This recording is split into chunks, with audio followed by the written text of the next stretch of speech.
Hey guys, welcome to day 7. Can you believe it's day 7? I can't believe it. It just went by so fast for me. And I love doing all of these practices, and I've been so happy to share them all with you.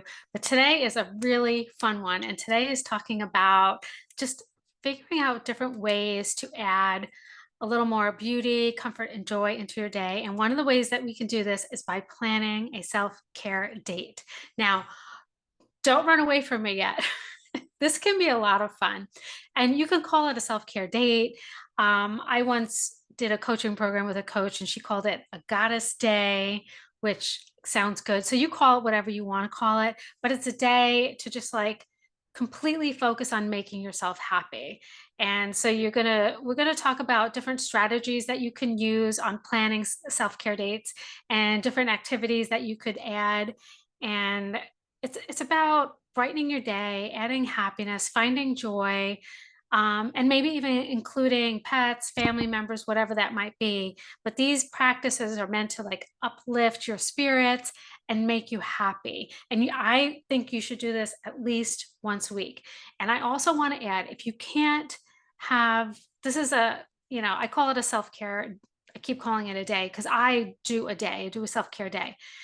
You could do a self-care date. So this could be, it doesn't have to be a whole day. It could be a couple of hours, whatever is going to work for you. Hold on a second. I just need a little sip of, I've been talking a lot, so I'm super thirsty. All right. So let's get started. Let's get into this. So the first thing you're going to do is choose the day and the time period where you'll have enough time that you could spend with yourself. Now, I know this can be really hard for some people if you have small children, but if you can like get away, even if it's just a half hour on the weekend, having your partner watch the children or a friend or even hiring a babysitter, it's so important to be intentional about these dates because you'll say you're going to do it, but if you don't schedule it and you don't plan it, it's not going to happen. So you have to do it. And planning it is really fun because once you have a few things planned, you're going to get excited about it. You're going to look forward to it.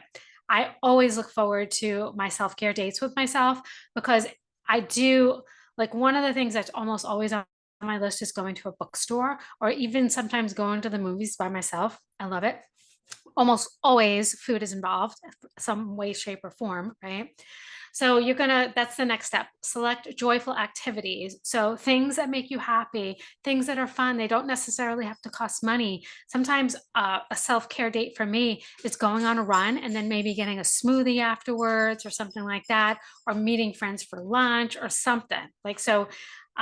Activity, maybe going for a walk with a friend, reading your favorite book, taking a bubble bath, doing a craft project, writing a book, maybe you're writing a book, going for a walk, picking flowers, taking a class of something that you always wanted to do. Maybe it's painting, maybe it's sculpting, maybe it's an herbalism class. I don't know, whatever you're into, taking a class for the day.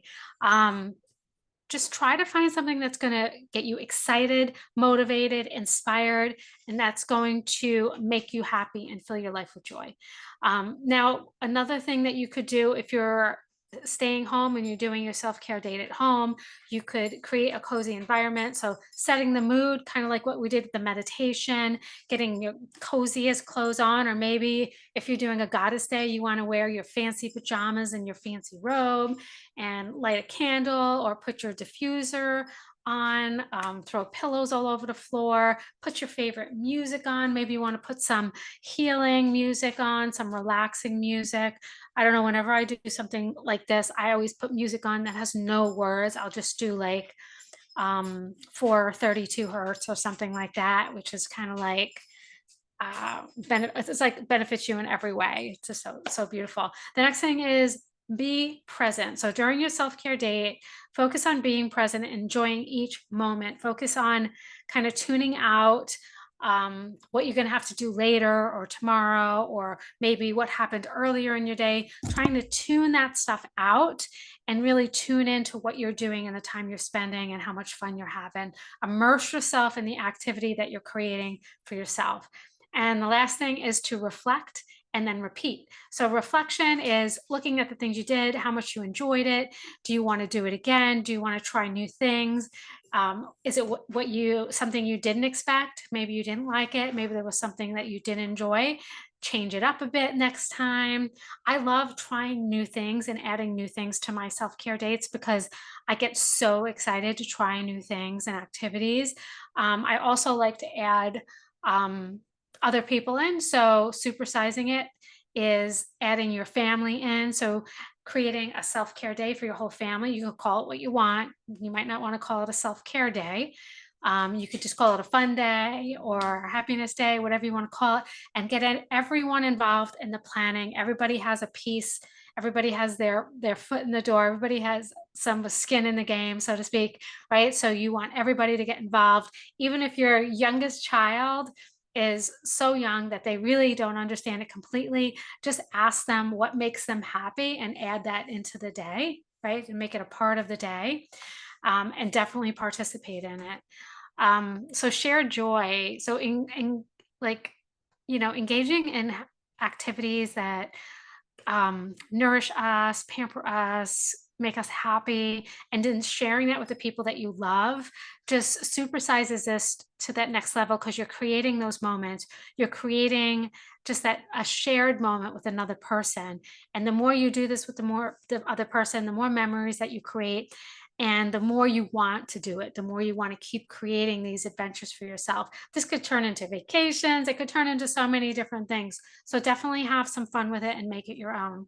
So some of the benefits of this practice are, of course, increased happiness and comfort, set life satisfaction, and overall well-being. Okay.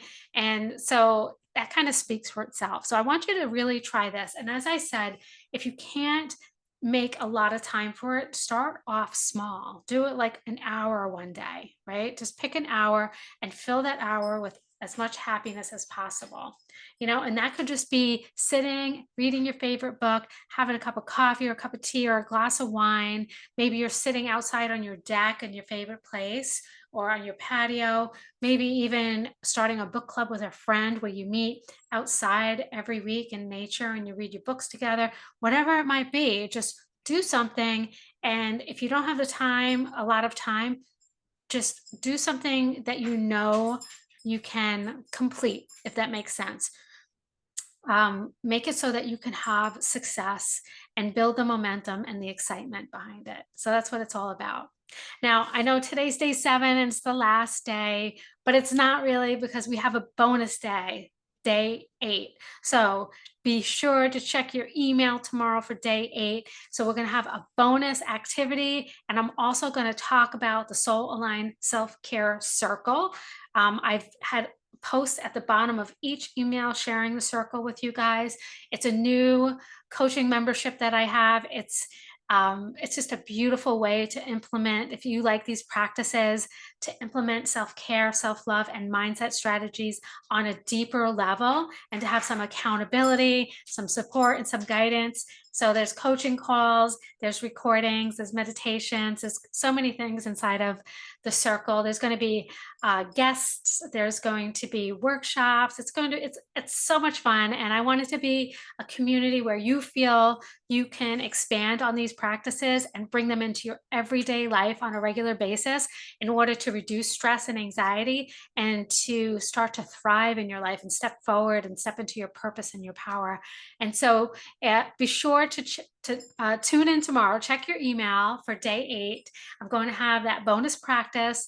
And if you're interested in Circle, I'll talk a little bit more about Circle, but you could always just click at the bottom of this email. I always have information on the Soul Aligned Self-Care Circle, so you could check it out right now and join right now. During this promotion of the 7-day challenge, I have the circle at half price. And if you sign up at half price, it stays at that price point unless you cancel it and then sign up again, it'll be at the higher price point. But for now, it's at that beta half price point, and I'm testing things out and seeing how people like it and changing things up a little bit. So I would love to have you join, and I would love your feedback. Okay, guys, I'll see you tomorrow. Bye.